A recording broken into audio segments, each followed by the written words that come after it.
Capítulo 7. Una definición para el infarto. 39 años atrás sucedió una historia y una final de liga digna de ser contada. 20 equipos compitiendo ida y vuelta buscando los 3 boletos directos que eyectaban la primera división. 5 conjuntos que hicieron sus deberes y obtuvieron la misma cantidad de puntos. Uno lo logró antes y escapó de una jornada final alocada, otros lo tenían en bandeja y se cayeron sobre el final, mientras que hubo también equipos que arremetieron desde atrás para quedarse con el pasaje a primera. La segunda división más pareja de la historia a continuación, en un nuevo capítulo de Fútbol en los 80, a 10.000 kilómetros de distancia, pero con la misma pasión.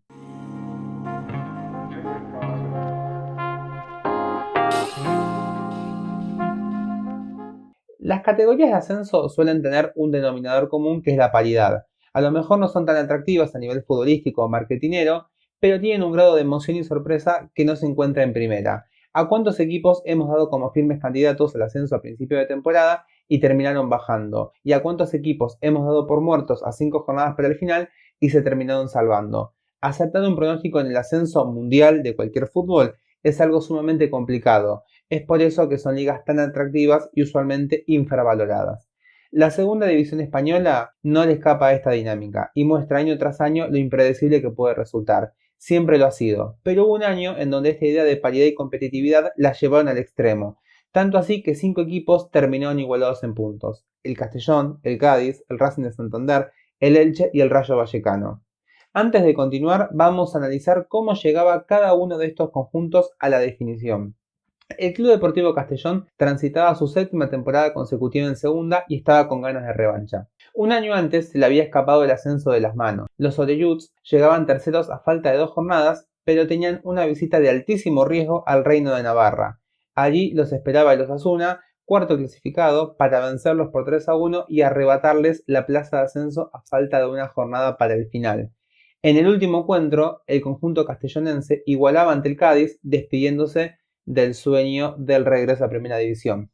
Para la temporada 80-81, Benito Juanet sería a cargo del equipo luego de 2 años dirigiendo al Hércules en la Primera División.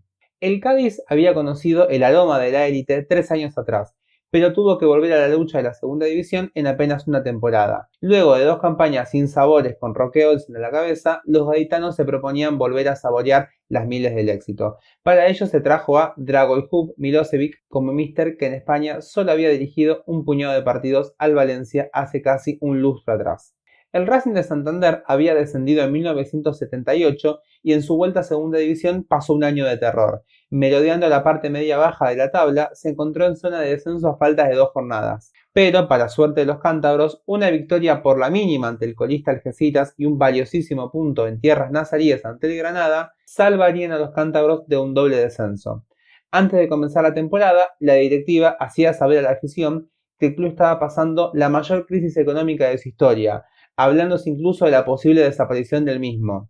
Para el curso de la liga, la directiva continuó confiando en Manuel Fernández Moruca, que había llegado al club en el último cuarto de la temporada pasada para evitar el posible descenso a Segunda División B. El Elche había estado en 17 de las últimas 21 campañas en Primera División, por lo que jugar en Segunda le sonaba un tanto desconocido. Para la temporada 80-81, los ilicitanos atravesaban su tercera liga en la División de Plata, pero anteriormente los franjiverdes venían de pelear siempre arriba, pero ciertas irregularidades lo privaban del ansiado retorno a la Liga de Oro. Sin Arsenio Iglesias en el banquillo, el argentino José Héctor Rial sería el encargado de llevar al Elche a primera. Para el nacido en Pergamino era su segunda travesía en Segunda División, tras haber dirigido 3 encuentros al Deportivo de La Coruña en 1977. El periplo de Rial por el club ilicitano solamente duraría 7 jornadas y sería reemplazado por Evaristo Carrió, que ya hablaremos de él dentro de un ratito. El último de este quinteto es el Rayo Vallecano, que como los 4 equipos mencionados anteriormente tenía un recuerdo cercano a la Primera División. El Rayo, a diferencia de sus competidores, tenían un recuerdo muy fresco, ya que venían de jugar en la División de Oro. El míster para la contienda sería el Chato González, que a pesar de sus jóvenes 36 años, ya había dirigido el conjunto de Vallecas 2 años atrás, logrando la salvación en Primera División. Una vez comenzada la temporada, los cántabros serían los que registraban peor marcha, ya que en 6 jornadas no habían conocido la victoria. y solamente habían obtenido 4 empates y 2 derrotas, y se encontraban en zona de descenso, es decir, un comienzo totalmente irregular sumado a la crisis económica que acarreaban. Peor combinación parecía difícil de encontrar. En el otro lado de la clasificación estaba el Castellón, que se encontraba invicto con 10 puntos, los gaditanos un punto más abajo y los rayistas cerrando los puestos de ascenso. Los ilicitanos con 7 puntos estaban un escalón por detrás, aunque serían el único de los 5 equipos involucrados que hay una modificación en el banquillo una jornada más tarde, la que mencionamos, el cambio de Carrió por Rial, ya que una jornada más tarde recibieron el Racing de Santander, que no había ganado hasta el momento, y los montañeses los vapulearían a domicilio por 0-4. Primera alegría cántabra y decepción absoluta para los locales. No vamos a hacer hincapié en toda la temporada, sino que vamos a ir directamente a analizar lo que pasó sobre el final de la misma, ya que es la parte más interesante y donde más cambios y emociones se encuentran. Lógicamente que con el paso de las jornadas el Racing iría mejorando sus números notablemente, posicionándose en la parte alta de la clasificación. Y entrando a la última parte de la liga, las últimas 4 o 5 jornadas, se podía percibir que sería un final no apto para sensibles. Así como los 5 equipos principales luchaban por 3 lugares, aparecían también actores secundarios que no estaban dispuestos a bajarse la pelea. Ellos son el Sabadell, el Club Deportivo Málaga, el Levante y el Alavés, de un poquito más atrás, luchaban por esas preciadas plazas de ascenso. A la jornada 35 llegamos con el siguiente panorama en la tabla de clasificaciones. Castellón y Racing de Santander primeros con 41 puntos. Elche y Rayo Vallecano 39, Sabadell y Málaga 38, Cádiz séptimo con 37 y Levante y Alavés con 36 estaban octavos y novenos respectivamente. En la jornada 35, el Castellón iba a caer en su visita a Levante, dándole una vida más a los granotas. El Sabadell se haría fuerte en los Cármenes, resignándose a bajarse de la pelea. El Rayo Vallecano goleaba en casa al filial del Atlético de Madrid, el Atlético madrileño se llamaba por aquel entonces. Los franjiverdes salían victoriosos de su salida a Baracaldo, el Cádiz ganaba en casa al Recreativo de Huelva y el Málaga le hacía 3 al Racing, posicionándose como candidato. Con 6 puntos por jugarse, 3 partidos por delante, 8 equipos estaban separados por apenas 3 puntos. Entonces, pasemos una actualización. Jornada 35, a falta de 3 jornadas, Rayo Vallecano, Castellón, Elche y Racing de Santander, los 4 con 41 puntos. Pero apenas un escaloncito más abajo aparecían el Sabadell y el Málaga con 40, el Cádiz con 39, séptimo, y el Levante con 38. Ya podemos vaticinar que se nos viene un final loco. Una semana más tarde, precisamente el 10 de mayo, claramente que uno de los 8 equipos en cuestión se iba a despedir de la posibilidad de ascender. Este sería el Levante, que iba a enterrar sus ilusiones al caer por 1-3 ante el Linares, mientras que el Málaga también saldría derrotado de su visita a Burgos y si bien contaba con chances matemáticas, sus posibilidades iban a reducirse notablemente. El submarino amarillo, como era conocido el Cádiz también, sacaba a flote un durísimo compromiso en el Sardinero ante el Racing, ya que a los andaluces solo les servía la victoria para seguir con chances. Desde el lado de los locales habían dejado escapar una clara oportunidad de quedar en ascenso directo. El Elche, por su lado, remontaba en casa ante el Alavés en los minutos finales. A falta de 2 partidos, la tabla de posiciones se actualizaba de la siguiente manera. Ya tenemos 3 líderes, Rayo Vallecano, Castellón y Elche, los 3 con 43 puntos. Abrían y cerraban el ascenso directo. Un escaloncito más abajo el Sabadell con 42, el Cádiz quinto junto al Racing de Santander con 41, el Málaga con 40 ya un poquito más alejado y el Levante con 38 puntos quedaba sin posibilidades matemáticas. Nos quedan 2 partidos por delante y 6 clubes siguen su lucha por apenas 3 lugares. En la anteúltima jornada, los 6 equipos en carrera se jugaban buena parte de su suerte. En Castalia se jugaba el partido más atractivo de aquel fin de semana. El Castellón recibía al Rayo Vallecano, ambos igualados con 43 puntos. Si el local ganaba, se aseguraba su plaza en primera división para el año que viene. Pero si los de Vallecas salían vencedores, no. Ahora, ¿por qué? Porque en caso de igualdad de puntos, el sistema de definición de la Liga Española es por enfrentamientos entre los equipos involucrados. Y los albinegros habían obtenido mejores performances que los madrileños, tanto entre ellos como en los equipos que estaban ahí merodeando en la parte alta. Las posibilidades de retornar a la categoría perdida son grandes y el campo de Castalia registrará un lleno absoluto, con presencia de 3.000 seguidores rayistas que bajaban hasta Castalia. En un campo a reventar, los Oreyuts salirían victoriosos, logrando la ansiada vuelta a la élite luego de ganar por 2-0. Ambos goles fueron marcados en la segunda mitad.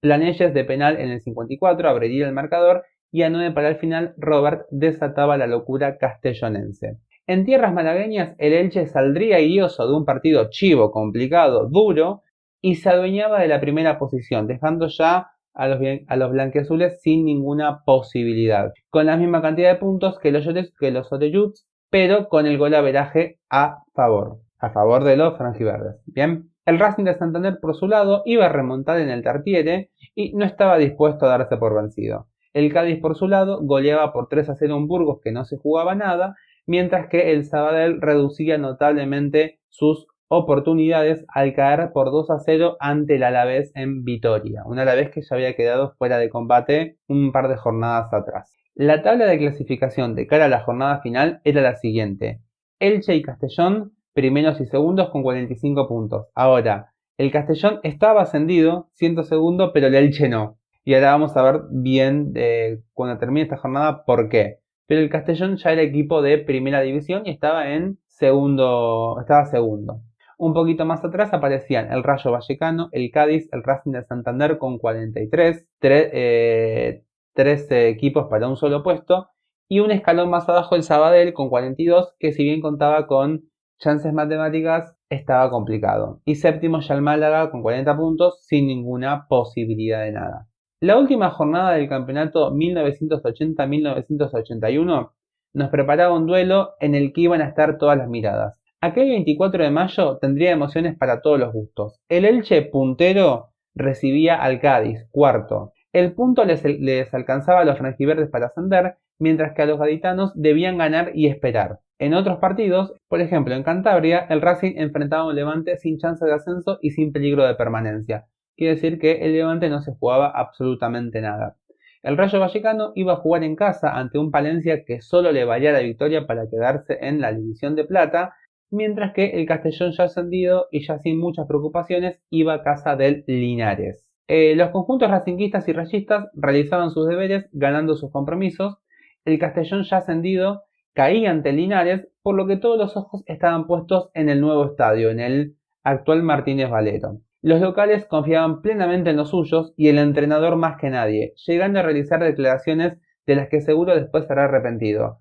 Evaristo Carrió salió a hablar días antes del partido ante el Cádiz, en el cual definirían su suerte, y tuvo definiciones muy poco gratas, con un exceso de confianza que se tiene que demostrar en el campo. Vos como entrenador tenés que estar tranquilo y callado, después hablar con el resultado ya sabido, antes no. Pero bueno, el bueno de Evaristo realizó las siguientes declaraciones: lo tenemos todo a nuestro favor. Me he comprado un traje nuevo de pana, que no me voy a poner para no arrugármelo con tantos abrazos de alegría que me van a dar tras el ascenso. Sería un duro golpe que teniendo el ascenso a un solo punto se nos escapara. Algo terrible, créanme, dada la ilusión con la que hemos llegado a esta finalísima. No se equivocaba claramente en los vaticinios. Lo tenían todo a su favor, eso era claro. Lo del traje de pana era innecesario que lo cuente, de última lo contás después. Y sería un duro golpe, terminó siendo un golpe muy duro para los franjiverdes. En Cádiz, las agencias de viaje hacen su agosto ofreciendo viajes organizados para ir al estadio del Elche. Más de 1.500 valientes se dieron un palizón en los 12 autocares que se llenaron para acompañar al equipo. Lo más difícil sin duda fue conseguir entrada, pese a la gran capacidad del Coliseo Ilicitano, y es que como veremos más adelante, allí se les prometen muy felices y todos quieren estar en el campo para celebrar el ascenso, para el que solo necesitan un punto. La directiva local, la directiva del Elche, decidió dar entradas gratis a mujeres y a niños. Por primera vez en su historia, el nuevo estadio del Elche completó y aún superó su aforo inicial de 55.000 aficionados. Casi la mitad de la población se dio cita para saborear el ascenso de un equipo al que le bastaba con un empate para volver a Primera División. El marcador iba a permanecer inalterable hasta que en el minuto 33 de juego Manuel Zúñiga adelantaba la visita de cabeza tras una mala salida de Manuel Campos para enmudecer al nuevo estadio. un tiro libre desde mitad de campo que no traía mucho peligro, ya que era un tiro bombeado, sin mucho peligro. El arquero salió muy mal, totalmente desprotegiendo el arco, y apareció Zúñiga para, tac, de cabeza, conectar y marcar el primer gol de aquella tarde. Minutos más tarde, el mismo Zúñiga iba a convertir el segundo, pero ese tanto se le iban a anular, ya que al arquero le habían dado un pase atrás. En ese momento se podía agarrar con la mano, el arquero la agarró y ahí medio como que Zúñiga se la pateó y medio que se la sacó con falta, así que se anuló el segundo gol cadista en este caso. El primer tiempo terminó de la misma manera, 1-0, por lo cual el Cádiz ascendía a primera división. Así que entramos a la segunda mitad y en el minuto 57 el equipo dueño de casa iba a responder, iba a empatar el juego mediante un cabezazo de Domingo Andrés García, mejor conocido como Chomín. Una jugada también de tiro libre de pelota parada, en este caso desde el sector izquierdo, cerca del borde del área, centro que tiró el jugador franjiverde, cabeció Chomín y en este caso el arquero no salió, no podía salir y el cabezazo fue precioso, un cabezazo al ángulo para igualar el juego. Con este resultado el Elche era equipo de primera, aunque todavía quedaba media hora por jugarse. La visita lejos estuvo de rendirse y siguió en la búsqueda de un gol que le diera el preciado ascenso a la división de honor. Es decir, un gol del Cádiz los mandaba en primera, mantener el resultado depositaba a los franjiverdes en la división de honor, en la Liga de Oro. Y a falta de 11 minutos el marcador se iba a mover por una última vez. José Manuel Mejías iba a recibir la pelota en el borde del área, la levantó, hizo como un jueguito para darle altura, se llenó el empeine de gol para clavar un zurdazo al palo izquierdo de Campos que nada pudo hacer. Una definición que no estaba a la altura de un partido tan tenso, una definición tranquila y con categoría, para que los gaditanos se impusieran por 2-1, realizando su propio maracanazo. Contra todo pronóstico, contra todo el público, el Cádiz sacaba adelante un partido dificilísimo, si no es el más difícil de su historia, y lograban un ansiado e inesperado ascenso. Finalmente el árbitro finalizó el juego en el minuto 90 y algo, y el Cádiz era equipo de primera. Ahora, imagínense la situación. El Cádiz iba de punto, el Cádiz no tenía mucha fe en el ascenso, más la fe espiritual, pero en cuanto al partido no. Termina el partido y los utileros del Cádiz se dan cuenta que no tienen nada para festejar, no habían llevado nada. En cambio, los utileros del Elche sí tienen para festejar, entonces se llaman. Uno le dice al otro: che, mirá, vos no ascendiste, no vas a poder festejar, no te jode prestarme las botellas de champán. Y increíblemente, algo que nosotros en Argentina nos parecería totalmente imposible de pensar, si no es que el botellazo va a la cabeza, sus colegas del Elche les ceden el champán que estos tenían preparados para la celebración. Los ilicitanos, aún tan decepcionados como estaban por la derrota, sabiendo perder como auténticos señores, acceden a la petición. La verdad que hay que aplaudir la entereza de querer ofrecerle el champán para festejar, champán que vos ibas a celebrar, o por lo menos a tomarlo como para ahogar las penas, ¿no? La escena de cómo las botellas viajaban al vestuario visitante sin duda debió ser un auténtico varapalo moral para los jugadores ilicitanos. Las declaraciones de los jugadores cadistas son prácticamente idénticas. Están deseando regresar a Cádiz para vivir con toda la afición que tanto apoyo les ha brindado un ascenso tan inesperado como merecido y peleado. Y voy a destacar que todo lo que nosotros hagamos referencia al encuentro del Cádiz lo extraímos de la página Cadistas 1910, que tiene una información muy completa y aparte tiene el video del partido que lo voy a estar subiendo en Twitter para que puedan cotejar la narración. La ovación con la que se despidió el Cádiz al final del encuentro, cuando la decepción por la derrota estaba en sus orígenes, evidenció tres cosas, a saber: el Elche tiene una afición de primera división, un campo de idénticas condiciones y un equipo de segunda. El Cádiz fue justo vencedor y su ascenso merecido según los relatos de la época. Finalmente, ya con todos los partidos disputados, la tabla de posiciones nos indicaba las siguientes cuestiones: Castellón, Cádiz, Racing de Santander, Elche y Rayo Vallecano, los 5 equipos con 45 unidades. Málaga y Sabadell con 42, totalmente ajenos a cualquier lucha. 5 equipos terminaron primeros. Ahora, ¿cómo se decidió quiénes serían los 3 que ascienden? Bien, como dijimos hace algunos minutos, el sistema de desempate de estos enfrentamientos entre sí. En este caso, al haber 5 equipos involucrados, hay 8 partidos de cada uno para analizar. Entonces, en este mini torneo que se hace entre los 5 equipos, el primero fue el Club Deportivo Castellón, que sumó 10 puntos, ganando 2, empatando 2 y perdiendo 2. El Cádiz salió segundo, habiendo obtenido 9 puntos ante los rivales directos, productos de 4 triunfos, 1 empate y 3 derrotas. El Real Racing de Santander consiguió también 9 puntos, 3 victorias, 3 empates y 2 derrotas. Y más atrás el Elche y el Rayo Vallecano con 6 puntos cada uno. Entonces, lo que les terminó jugando en contra tanto a franjiverdes como a rayistas fue las malas performances ante los equipos directos. Tan simple y tan doloroso como que un ascenso no se decida por eso. Porque si en vez de 5 empates, en vez de 5 equipos que terminaron igualados, hubiera sido 4, depende de qué 4, la tabla hubiese cambiado radicalmente. El Rayo ganó su partido en Vallecas, pero no le alcanzó para ascender a primera división. Y yendo ya a la parte más divertida, que es la parte de la celebración. Vamos a ir primero con la celebración del Cádiz, que llegarían a territorio gaditano el día siguiente. Imagínense la fiesta que vamos a tratar de describir nuevamente extrayendo las palabras del portal Cádiz 1910. Al día siguiente llegan los futbolistas luego de toda una travesía. Literalmente todo Cádiz está en la calle. 3 carriles están colapsados de vehículos que quieren encontrarse con los héroes del ascenso, que a su vez, a duras penas, van avanzando hacia Puerta Tierra por el carril que la policía lucha por dejarles libre.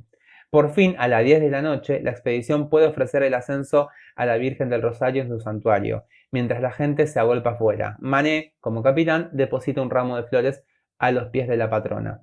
Estaba previsto que de ahí a San Juan de Dios los jugadores fueran de nuevo en autobús, pero no fue posible. A los hombres de los aficionados fueron llegando poco a poco al ayuntamiento, donde los espera Carlos Díaz.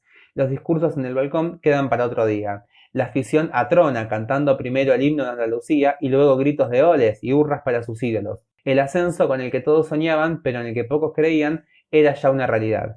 Y lo habían hecho posible en gran medida jugadores de la provincia, futbolistas con los mismos orígenes, de las mismas calles y colegios de aquellos que lo celebraban. Nunca una provincia se vio tan identificada con su equipo como entonces lo estaban los gaditanos con sus campeones. Años más tarde se le hacía una entrevista a Pepe Mejías, el autor del gol del ascenso, ese gol con el que todo futbolista, por lo menos de las categorías más abajo, sueña, un gol que determina un ascenso y más a primera y más con el equipo con el que sos hincha. Bueno, Pepe Mejías realizó las siguientes declaraciones. Fue el ascenso de los gaditanos, de la provincia. 19 de los jugadores éramos de Cádiz, capital o provincia, y todos además muy jóvenes, entre 19 y 23 años. Nunca nos planteamos la meta del ascenso, no contábamos para eso.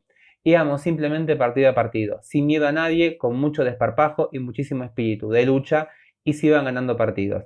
Hubo sus altibajos, claro está.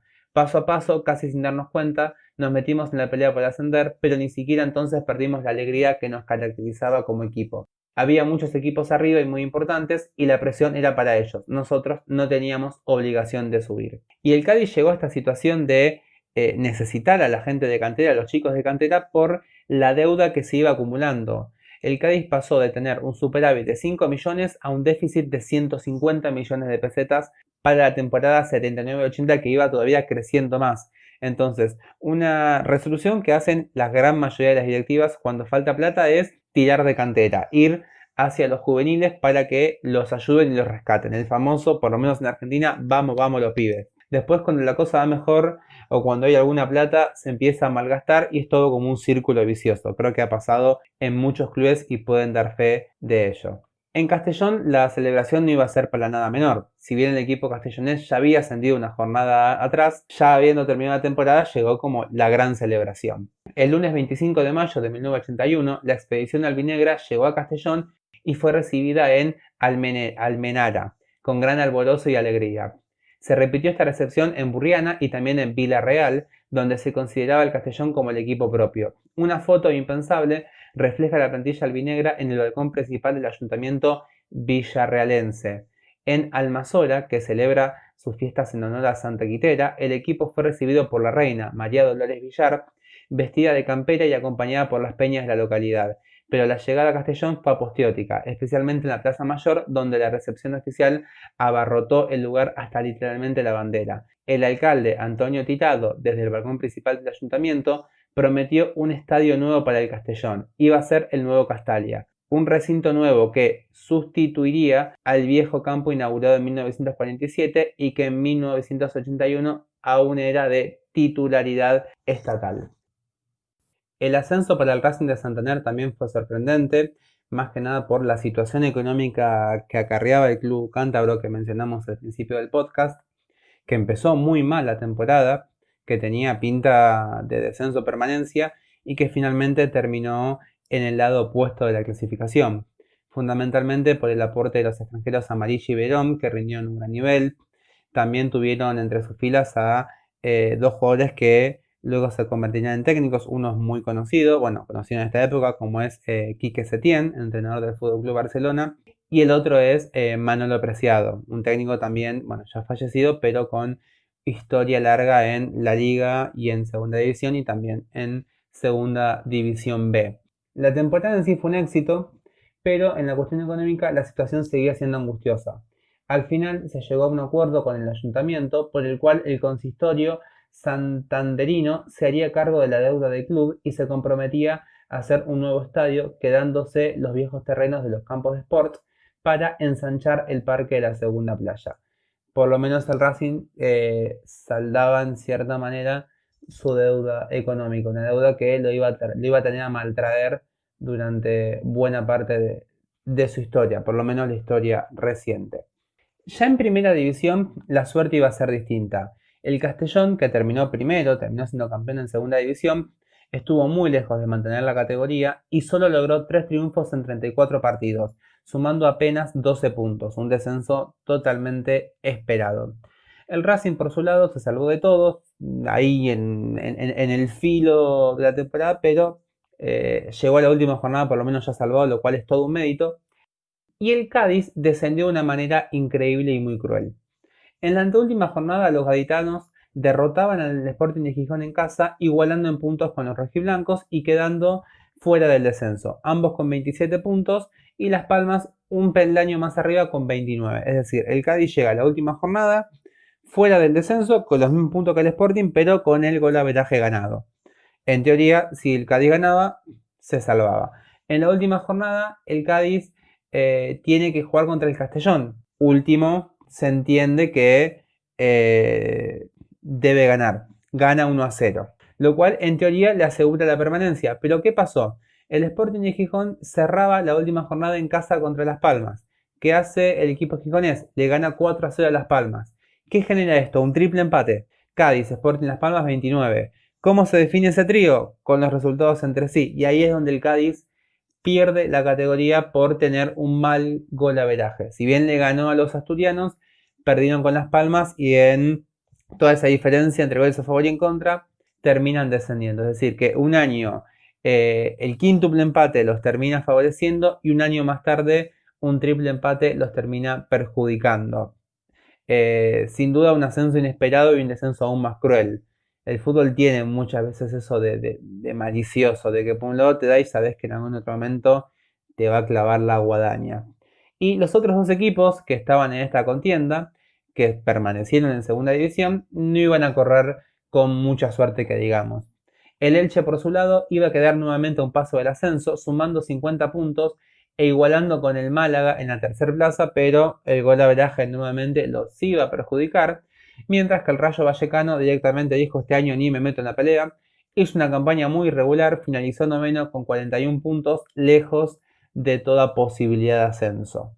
Y bien, para terminar me gustaría jugar, por decirlo de alguna manera, en qué hubiese pasado si esa temporada tuviera lugar hoy. Es decir, ¿por qué hoy? Porque hoy los puntos se suman diferentes. Para la temporada 80-81 las victorias valían 2 y los empates 1, ahora sabemos que las victorias valen 3. Bueno, si esta temporada en cuestión hubiese pasado ahora, hubiese pasado hace 15 años, primero y campeón hubiese terminado el Cádiz con 64 puntos, el Racing con 63, el Elche con 62 y fuera de la zona de ascenso, si se hubiesen mantenido los 3 puestos de ascenso, estarían el Rayo Vallecano y el Castellón con 60 puntos. Es decir, que el gran favorecido con este nuevo sistema hubiera sido el Elche, que se quedó afuera por haber perdido contra el Cádiz y haber tenido un mal golaveraje. En cambio, si los puntos valían 3, ni siquiera hubiésemos llegado a un desempate, porque los niños que terminaron con la misma cantidad de puntos fueron el cuarto y el quinto, por el cual ni pinchaba ni cortaba. Y así termina este capítulo con este juego reflexivo, por decirlo de alguna manera. Espero que les haya gustado. Si así fue, suscríbanse a nuestro canal y estén atentos que vamos a ir subiendo nuevas historias por lo menos una vez por semana. Así que les mando un saludo para todos y nos vemos en el próximo capítulo.